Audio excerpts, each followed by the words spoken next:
NextGen Talks is an initiative of PwC Nigeria's NextGen Club, featuring family business owners, NextGens, successful entrepreneurs, and professionals. NextGen Talks, shaping the African family business narrative.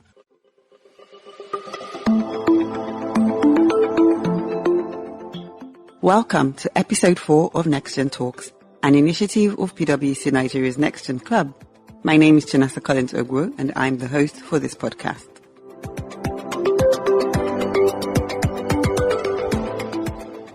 The annals of entrepreneurial ventures appear littered with false starts, and rather than engaging the rhythmic flow from an unbroken composition of music that folks can dance to, participants seem inundated by an awkward cacophony of ominous, sporadic sounds. This poetic expression of the peculiarities of entrepreneurship in Africa is an excerpt from the introductory chapter of the book titled In Pursuit, Journeys in African Entrepreneurship, co-authored by two friends whom I happen to know and have interacted with in the course of my career. The book chronicles their entrepreneurship journeys and, as stated in the introductory chapter, aims to give a true and complete picture on what it takes to thrive in business on the continent of Africa. Joining me shortly on this episode is one of the co-authors of In Pursuit, Journeys in African Entrepreneurship, Osaretin Guobadia, to share his perspective on entrepreneurship in Africa. Oswald Guobadia is currently the Senior Special Assistant to His Excellency, President Muhammadu Buhari, on digital transformation. He is the lead on the Nigeria Startup Bill, NSB, a project that is strategic to the growth of Nigeria's tech ecosystem and digital economy. Oswald was just recently appointed as the director on the board of Edo Innovates, the engine hub to drive technology and innovation in Edo State by providing strategic policy guidance, leverage on skills development, investment promotion, and tech advancement in the state. His ultimate goal is to influence the economic narrative of Africa for good through helping to build sustainable businesses that contribute to economic development, job creation, and also thrive inclusively in an interactive ecosystem. As an African who is passionate about addressing development issues, he believes that startups and SMEs must take the lead to unlock potential, drive and sustain economic value on the continent. Before Oswald comes on, please listen to our NextGen Talks nugget for this episode. The NextGen Talks nugget for this episode is: North Stars build businesses that last. They select the right structure for their business and choose board members and partners wisely. Starting a business may be spontaneous, but down the line, the roles, responsibilities, and equity structure of the business, and even how to resolve conflicts, must be properly delineated.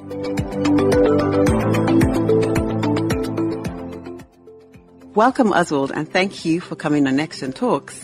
Hey, thank you. It's always good to be here. Fantastic. Always. Have you ever been on this podcast? No, I haven't, but we've had a chat before, right? Yes, we have. And I know you. I've known you for a while now, and it's interesting having these kind of interactions. So I've known you when I was in banking, and both of us are no longer... Well, no, you were not in banking. You were my client. Yes, exactly. But I was supporting banks, so that's what's confusing about that. It's multi-layered, right? Exactly. Yeah, so my business supports so banks. Yeah. Okay. So the NextGen Talks nugget for this episode was North Stars build businesses that last, an excerpt from your book, actually.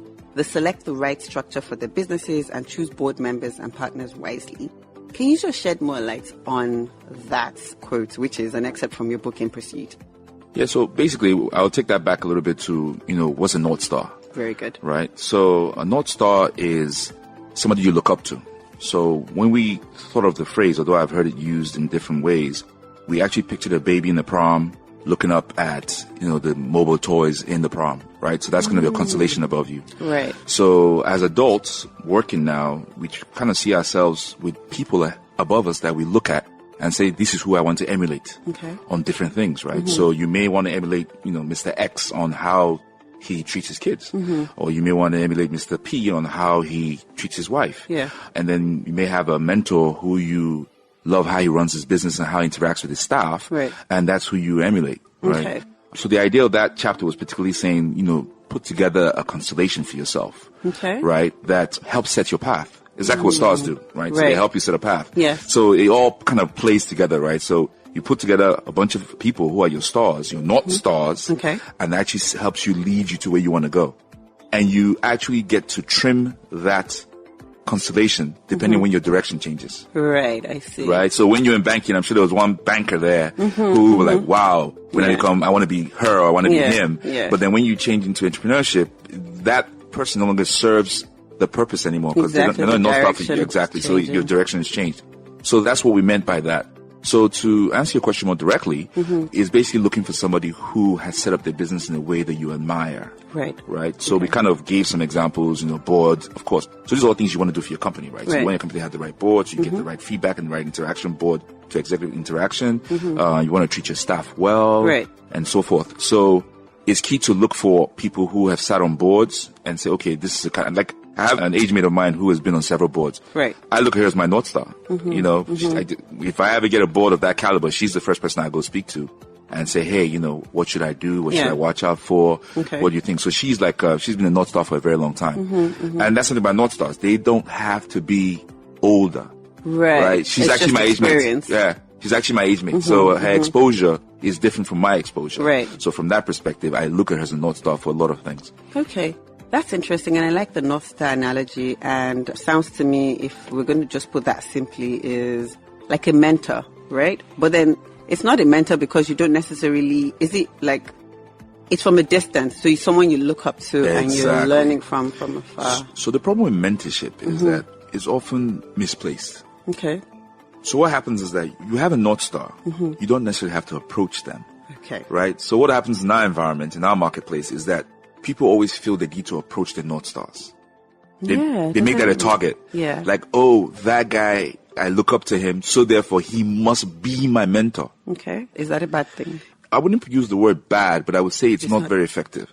So mentorship is about a relationship. True. Right? And mentorship goes two ways. There are people I call my mentor who I've done more for. Right. Right? But the day that I actually need them, that advice, that key advice that goes left or right, that's when they step in. So mentorship is about relationships. So it's rather difficult to mentor people if you don't understand them, if you don't develop a relationship. True. Right? Otherwise, what's my advice based on? Right? So I have to know, so you have to really know that this person you're speaking to, their faults to some extent. So there's never a one-sided issue when they come and say, oh, my boss said this to me today. Like, what did you do? You have like a full picture. Exactly. So you have to have a full picture for real mentorship. Right. Not to say there are not different variants of it that actually works for some people, but I think one of the key problems is that we always feel like we need to approach our North Stars. Okay. Like the age mate of mine that I just mentioned. Yeah. She doesn't know she's my North Star. Right? I may have joked with her about it years ago, but it's not like there's nothing formal about you being my North Star. But I know in my constellation that when I look up at my constellation, this person's there, right? And there are other people, and some people have been trimmed away and some other people have been added to it. So there's a distance to it. Right. So what is it about, the statement is North Stars build businesses that last, and my interpretation of that is only North Stars can actually build lasting businesses. What is it about a North Star? So it's very personal to some extent, right? Okay. So it's a very strong statement saying North Stars, right? So being that the book was written for, a range of people, right? When you say North Stars, it's like almost telling the answer, right? Like North Stars don't build businesses. So read the opposite, right? So North Stars don't build businesses that don't last, and they don't pick bad people in their boards, and they don't treat their staff terribly, right? I think there's some parts of the chapter where we actually describe what we feel, so there's a phrase in the book that says the faces of a North Star. Okay. Right? So it's kind of helping you along to say, try to find the character that you are actually attracted to, that you believe is who you want to emulate. Right? True. Right? Survive in this So this is not the time you're going to pull up the Pope as your North Star. Yeah. This is not the time you're going to pull up I'm not saying you're going to do something aggressive or violent, but you have to have a certain mindset. Right. That a certain North Star may not match. So you better be pulling on that North Star that is a bit gra-gra at that moment. Yeah. That's what you need. For that situation. So you have various people. They're not all good people, right? That's not the point. Yeah. Right? I think that about point. What fits the situation. Exactly. So it's like different personas. Exactly. Right. So that point needs to be clear, because I think it's very easy to think North Stars are all nice people. That's what I was thinking. No. So for that North Star, you're there for how he treats his people at work. Right. And he probably will be instructive for you to understand the delineation of why he's two different people. Very important. Just for you to understand why that is. But Yeah. but if you see how he manages his office, maybe there's something that you want to learn. Right? So maybe he's a North Star for a while, maybe he's Yeah. a North Star for not a long Yeah. time. But just to give you that, North Stars aren't meant to be nice people. That's not the objective. That's not the objective. They're just meant to help you deliver the results that you're after. Exactly. Fantastic. Well, thank you for that clarity. That really did help.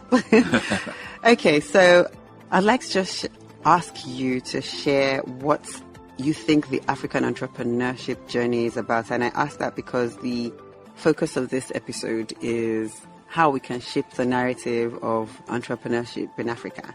And with your book, the title is very apt, In Pursuit, Journeys of Entrepreneurship in Africa. Yeah. So what is the African entrepreneurship journey and how is it different from entrepreneurship journeys in other parts of the world?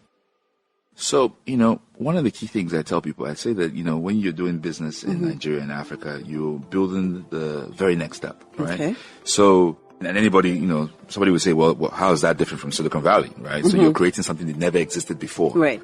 But there's the arena on our continent is rather different. So there's so many different examples. So you can't pay rent for just 1 month, right? So if you're trying to start the same business that you're doing in Silicon Valley, the same business in Nigeria you're paying rent for the entire year. Or 2 years. Or 3 2 years, in fact. Exactly. You're buying a gen, right? You're doing all these things. Right. While the guy in Silicon Valley can use his credit card, so that extends his capacity and ability. Right. So some of these ideas came to me. I was listening to an entrepreneur, he's a guy who, I don't need to say who he is, but he basically created an app that everybody was using. Right. And he was doing this talk where he was talking about how he started his business, right? And he makes it right off. I wanted to listen because I use the app myself. Yeah. So I wanted to listen to him, right? Yeah. I wanted to be inspired. And right off the bat, he said something. He said, when I started, it was so difficult. I was living off my credit cards. Click. That's when I stopped listening. Right? Because I couldn't relate to that. Yeah. Right? I mean, don't get me wrong. I have a sort of a dual lifestyle. I have credit cards, but, they're that's abroad. That's not the true picture. That's not the real of experience here, right? right. So that's not the real experience here. So one of the biggest problems that, what the book is meant to serve is that we're not telling our own stories. Yeah. So what now happens is that our young crop of entrepreneurs are now reading stories that don't apply to them. Oh, wow. Right? Yeah. So I started my Apple in a garage. Kilonde garage. We don't have garages. Have a garage, yes. Right? So in a garage is seen as a unit situation. Like, the smallest, if I want to say I started my business in the very smallest place in America, Yes. a garage is just where you say you be. started. Even musicians do it. Garage band. They started, for us, we don't have that. Our own is village. It's village or whiskey in some Yes, exactly. studio. Yeah. Exactly. So that right there is already the wrong story, right? But if we have more books, Yeah. right? More books like this book. So the person telling the story, was he Nigerian or? No, it's, okay. he's Yeah, American. but in his mind, he's, gotcha. No. He's American, telling the story in America. I was just listening to it on YouTube or something like that. So what were you expecting to hear? That's his. No, but that's before I discovered this problem. Right? This is me looking for inspiration. I see. But you couldn't relate to that. Yeah, but when I heard that, for something it clicked in my brain going, this guy can't teach me much. That's true. Right? So it's a case of the environment itself is different. The arena itself is different. Yeah. And that is what creates, and then you also have a lot of opportunities, right? The adage that says innovation is or necessity is the mother of innovation is not exactly true here, right? Because there's some things that are just required. They're just raw. Yes. Like, you need water. So are you innovative because we just need it. Because you cleaned up water and put it in the bottle? No. So there are a lot of things that are not really necessarily innovative. Right? But they're needed. Just necessary and they're important. Exactly. So like in a book, we give you an example, and this is in the videos we did before the book came out. Yeah. One of my most favorite entrepreneurs is people who charge phones. Like, that's innovative. It's not innovative. It's not. What's innovative about putting power on a table and charging a phone? It's not in this day so and age. So maybe what is innovation? Maybe that's where the So innovation is more so solving a problem, right? So that sounds like it's a problem. Exactly. Yeah. You see, that's the thing. That's why I like that example, because we could argue that it is, because there's a niche. Right. It's a business niche. Exactly. He's solving the problem. He put together a table. He connected wires. But how does that move us forward? So beyond solving the problem, it has to be moving us somewhere. Propel you. Right. Okay, so makes sense. if you are doing business in a place where things are not where they need to be, right? And you're solving. That's what you brought me there, right? So basically, that's the problem. He's spending his time solving a problem that he shouldn't be solving. Where, meanwhile, he probably could have been the guy that probably created a new battery. Yeah. You understand? Yeah. He could have been the guy who could have created wireless charging. He could be the guy who could have created a new way of creating new energy. But he's actually spending his time. The first person who did it. It's almost reactive. We have a problem. There you go. Or does it go beyond that? Yeah. So, yes, it feels innovative because he's solving a problem. But is it really? It's beyond that. Yeah, is it really? I mean, power was created years ago. So you just move power to a new medium. You just changed. Yeah. Don't get me wrong. It's amazing when I see it. I tell people all the time, there are different levels of entrepreneurs. And the people who wake up every morning to go just charge mobile phones, or the people who wake up every morning and to go sell shirts, and then a row of other people selling shirts next to them are the real entrepreneurs, right? That is raw, right? That is like, you wake up every morning and the money you're going to make for today, you're going to make it today. If you don't make it today, that's it. And that's entrepreneurship? That's the rawest sense of it. Rawest form. Yeah, the rawest sense of it. I joke around that there's some other people who are more ajepota entrepreneurs, but we won't go into that. We won't go into that. Okay, so essentially what you're saying is the African entrepreneurship journey is basically defined by the environment and as is with other claims. So the reason that we're able to tell the story differently is because our experiences are defined by the realities of our environment and what we make out of it. Exactly. Yeah. Interesting. We don't have so much, and there's so much we need to do. So the introduction of the book actually speaks to, there's a section that speaks to focus. Right? So one of the biggest killers of African entrepreneur is losing focus because there's so much to do. Yes, you're right. There's so much to do. You could wake up one morning and go, hey, I want to do this. And it's the next day. So I think there are too many problems to solve. There you go. Right? Yes. And while that's not a bad thing, so is the focus just being overwhelmed and not knowing which problem to focus on, or is it you get tired of trying to solve one particular problem and you think the solution is to jump to the next? Well, I would say both, right? But what tends to happen is that we don't have a lot of human capital to spread around. Right. So if you're the entrepreneur, in most instances, even you yourself, you're not fully cooked. Right? So you're trying to do 5 different things. You yourself don't have the capacity and you don't have a good supporting cast across all 5 things. So look at me, with all my experience, everything I've touched has not really turned to gold. Right? Yeah, so if you go to, well, because for different reasons, business ideas fail. Okay. So like right now, one of the things that I'm pained about that I've not had time to get back to is that I started a foundation. Okay. Right? A charitable foundation, right? And it was meant to solve the problem of small companies doing charitable things. Right? So when you're a startup, you don't really have time to now say, okay, let's do CSR. Right? So the idea of this small idea was now be the CSR arm for all these small companies. Startups. So that it's something that they started from the beginning and it grows with They'll just put their name on it, right? So you give money, or you give either yourself or time, right? So time or money. Right? So either you come yourself with your team on one Saturday, this company is already set up for you. You guys are going to clean the bridge. Right? And you all have your shirts on and you do it, and then you go and put it on your own website. So helping you do your social good. Exactly. So that was the idea. Right. It hasn't really gone anywhere. Why not? Time. Right? So going back to your book and focus. So going back to the book and focus, it's a case of, because like you said, there's so many things to do, right? We'll have to get used to the idea that you may not be able to achieve them all. Right. And the time that was spent, the time and resources that was spent doing that thing, in some situations can derail your business. Okay. Right? So in my case, it didn't necessarily derail my business. What's now suffered is the great idea is not being executed. Right. Just sitting there kind of in ice. Right. Right? That's what's suffering. But for some other people, it could very well be that it derails them from what they're supposed to be doing. Right. Right? So that's the problem. Right? So somewhere there's going to be a fail where you can't really manage all these balls in the air. And it's all a case of, actually, it's not even balls, it's eggs. It's not a case of which one drops. Which one drops, because it's a major. So what's the advice? So how are you preaching focus to entrepreneurs if you say that's the problem? How? It's one of the problems, but I would say it's critical to focus on what you're working on. Right? If you believe, so, there's a number of things that qualifies. So just basically stay on track. Don't bounce around. If there's any other better way to say it. I mean, it's because the thing is, there's so many things to solve.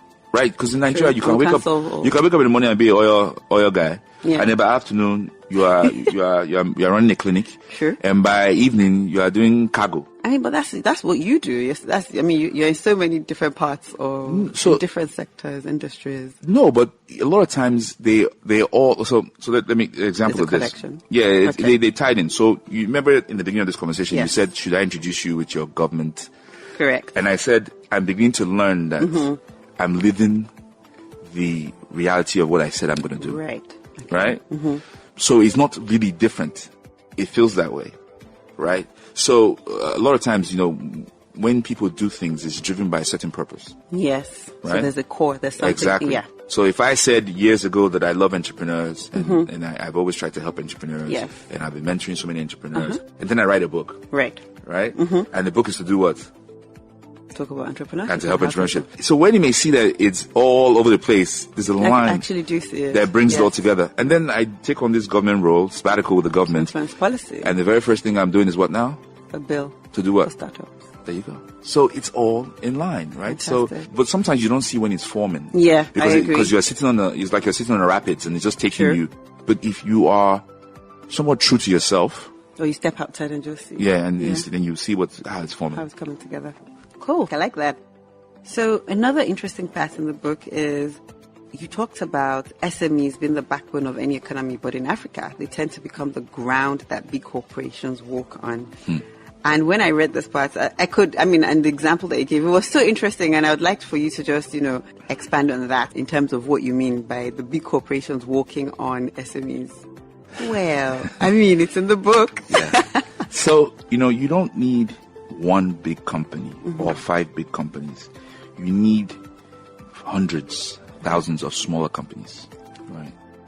So one of my more recent vision statements, as it relates to the formation, the Bill's been forming and I've been interacting with the tech ecosystem, is that I would love startups to start. People are now saying, I started my startup in my village, right? And not necessarily to potentially move. I like that. So that's the narrative, right? Yeah, basically. I want startups So started that's in the village. in fact, I see it. So you know how, sorry to just No digress, you know how the Americans say they started in the garage? Exactly. So this is the narrative. That's exactly where it came from. Original. Yeah, so I like. our startup started in our villages. Right. My startup started in my village. So, and then not just to have unicorns, right? Fantastic. We have like 5 of them now. Yeah. Let's move it to 70 something. India has 70 something. India in 2021 had 30 unicorns. Wow. 30 companies became unicorns in India in 2021. So let's grow our unicorns. But beyond that, let's have thousands of smaller companies that actually are nowhere near unicorns, but are hiring 20 people, 30 people, and they're creating value. Job creation. Right? Yeah. So now, when it comes to doing business in Nigeria, the book goes into it. There's a lot of different problems, from tax people to somebody coming to your front gate and saying you didn't clean the gutter that they're supposed to clean, to it's just all kinds of stuff. A lot of rent seeking. These are no secrets, right? We all know them. Yeah. That is one set of problems. Now, if you speak to any entrepreneur, a lot of entrepreneurs, they will talk to you about just payments. Right? That's true. You will find that there's almost no entrepreneur, well, let me not generalize, but a lot of entrepreneurs will talk to you about, they may not use the term cash conversion circles, right? But they will give you an example of what they're going through on the cash flow, that if you understand cash conversion circles, you see what's happening to them. Yeah. So this is actually in the book. I was sitting through one thing a lot of people don't understand is that business is a science. Right? And we just casually go into it. Yeah. And we never think that we need to study. Right? We don't read the right books. Yeah. Right? Yeah. So you're not reading the right books, you're not studying, and then you're wondering why you're having problems. Right? I read books that I on purpose read to solve the problem. Like, okay, I think this is an issue. Right. What kind of book would help? Have conversation with people and they'll say, listen to this podcast. Right. Read this book. Podcasts have become something that actually they wedge in, right? Yeah. So you listen to a podcast of like some business person, like this is businesswoman. I just listened to a podcast recently that I think most women should listen to. It's fantastic. Okay, tell me. When I remember, I'll tell you. Oh no, yes. It's the lady the GM lady. I forget her name. Is it Berra? Anyway, GM lady. Just GM lady. There's a podcast about her. Yeah. Fantastic. Okay. So, you read these books to help you because it's a science and you really should study it. So here I am sitting in this, a friend invites me to the Harvard Business School meeting. Yeah. And they had this Harvard professor that they all know. He's famous, I guess he's very insightful. And he starts to draw out cash conversion circles. And I've never heard the phrase before because I didn't go to business school, right? And I found myself almost alarmed. Yeah. I'm like, that's what's happening to me, right? So for those that don't know, cash conversion circles is basically is basically the period in between where you pay somebody and when you'll get paid. Right? So if you're in a business where you basically get paid by a bigger company and then you now pay smaller contractors. Yeah. If the guy pays you 1 million and then you have to now pay several payments of 200K, that middle, the shorter you make it, the better for you. Of course. The longer it is, the worse for you. The more stressful it is. Yes. But when that's being done to you by a larger company, not necessarily because they have cash flow problems, just because they probably manage it, we're not going to pay you. And then there'll be drama and there'll be this. It destroys smaller businesses. Of course. Yeah. It's one of the biggest problems. Like, it's one of those problems that if we solved it, smaller business would thrive. Right? I mean, there's so many examples of, But why? What is it about the large corporates? Is it out of just not taking the smaller businesses as seriously, or just them also trying to manage? I think it's a case of them also trying to manage their cash flow. Okay. I think that's what it is. To be honest. To a big part. They can wait as much. Yeah, but it may get to the point where it's not value generating. So I know people who, during COVID, closed down parts of their businesses that bigger companies rely on. And if that business, for instance, this particular one I'm thinking about is a support business. Right. Now, if that support business does not exist, the support for the equipment they need to now go for a more expensive. It costs a lot But more. nobody's thinking about that. They're just thinking about money. Yeah. So if you are destroying this arm, people are losing jobs.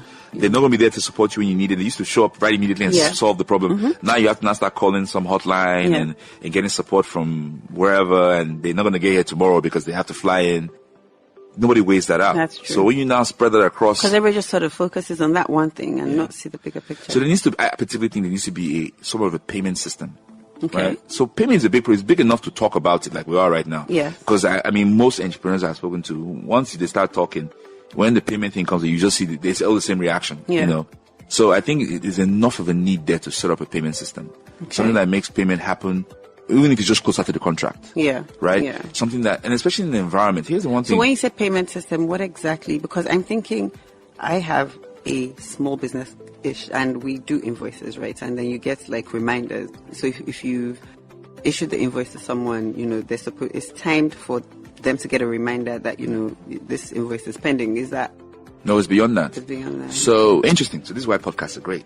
Right. Yes. So I just listened to a podcast on cryptocurrency. Right. Okay. I'm still listening to it. Okay. And they were talking about Ethereum. Right. Okay. So Ether. So before these things became asset classes, really, Ethereum was actually developed as a blockchain contract. Okay. Right. So you and I go into a contract where we say, I have done this service for you and you're going to pay me, but we do it on a blockchain. Right? And I can see that using the blockchain, you can now instigate the payment. Let me stop there because this is actually a very good idea. Right? So no, it's actually a good business idea. So we're not going to be doing it over the radio. So the thing is, right? Yeah. The thing is that if you have a way of automating the payment, so there's no human interaction in it. If the work is done and you sign that it's done, then your payment should be made. Right? Then also think about the hedging, because it's not even is the work done. A lot of times payment is not about the work done, not the work done. It's the human part that makes, So if you also look at the part that a lot of people miss, hedging. Yeah. Right? So you get a contract. The contract is for 100 million naira. When you got the contract, 100 million naira was $500,000. You start doing the work. Naira dollar does their dance. And then everything, the cost changes completely. Somebody should be hedging. Yeah. Right? Do you know currently who hedges? Who? The vendor. The vendor is the one that's hedging. And the vendor is not in the position to hedge. So that makes everything more expensive. Yeah. So if the laptop is really $500, you are forced to price it at $800 because between this time and the time you get paid, it may shift. Yeah. So the truth is, a lot of things would be cheaper if we had some kind of mechanism to say, looking at the naira dollar, it's quite possible it's going to shift. Let's just. I owe you 3 million naira. by the time I would convert it to FX, by the time I pay you, Yeah. I still owe you 3 million naira, but It hasn't changed. in value. but I'll pay you the value, the new value of what the converted FX is in the new naira. Interesting. Nobody loses any money. So why hasn't this happened? Should I drink my water? Asking me spiritual questions. Oh gosh. Okay, that's interesting. So this is entrepreneurship in Africa, and we're getting some of the peculiarities. So would you say that this is something peculiar to, is it Nigeria? Is it Africa? Is it global? I wouldn't dare speak for the world, but I know that there are systems in place. Like for England, for instance. I mean, I have vendors, in a number of European countries, and I know that I can't owe them money. You understand me? Why do you know you can't? I mean, you have credit, right? I think in England, I'm not the one who deals with this, but in England, I think there's a system where you actually can report it. Aha. Right? So there's systems in place. You just can't go around owing people money in England, right? Once they put in the system, I think you can't even get credit from anybody else. And that's part of the so that's part of the issue, right? That's part of the issue. So it needs to be systemic. Yeah, and that's why you're where you are, and the startup build that you're doing to influence these kind of things. Correct. Oh gosh, you know what, I could go on. I think that maybe we have just a few more minutes for you to share a recommendation that you think, in fact, 2 recommendations that you think can foster successful and sustainable entrepreneurship in Africa. 2 recommendations. If you can't do 2, you can do 1. Too many? Or you have a lot more?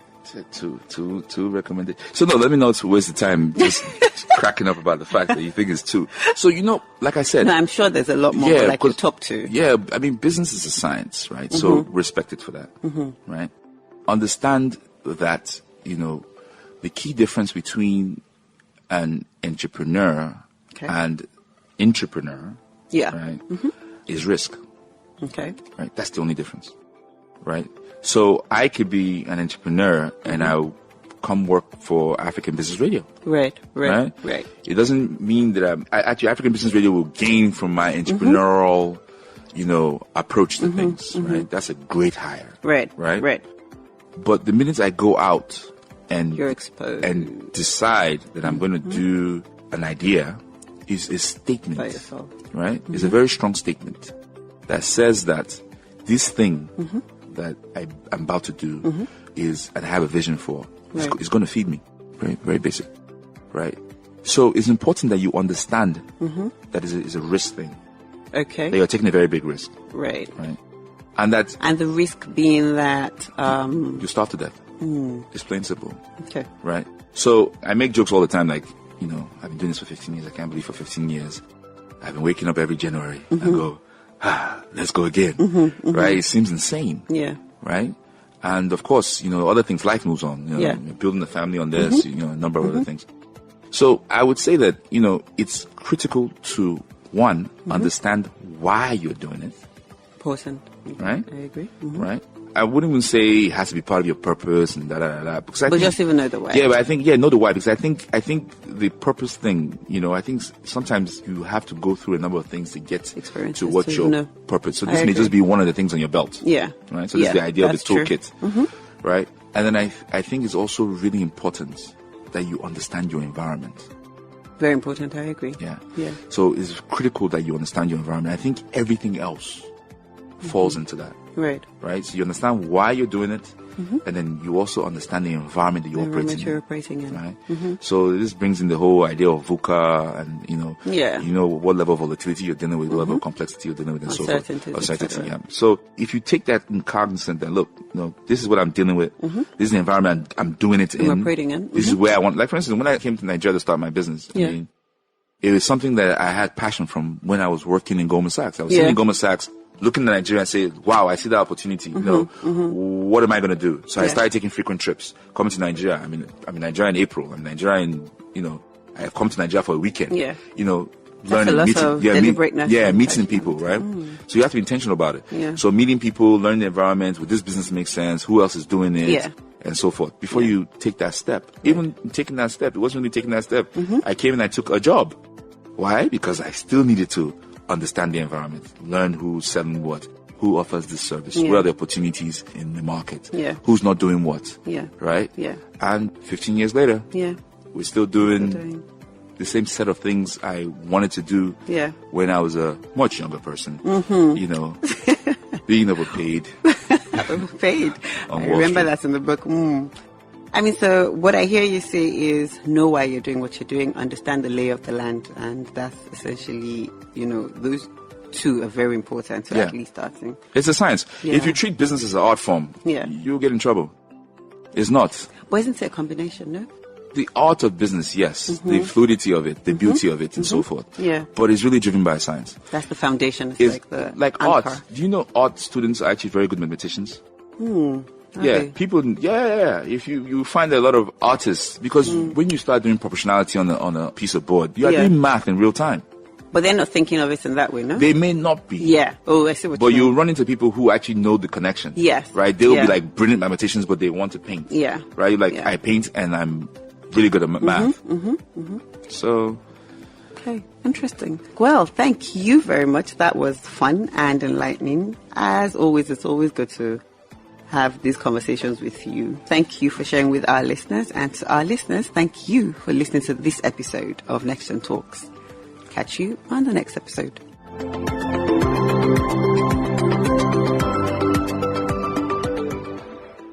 NextGen Talks is an initiative of PwC Nigeria's NextGen Club, featuring family business owners, NextGens, successful entrepreneurs, and professionals. NextGen Talks, shaping the African family business narrative, business narrative, business narrative, business narrative, business narrative, business narrative, business narrative, business narrative.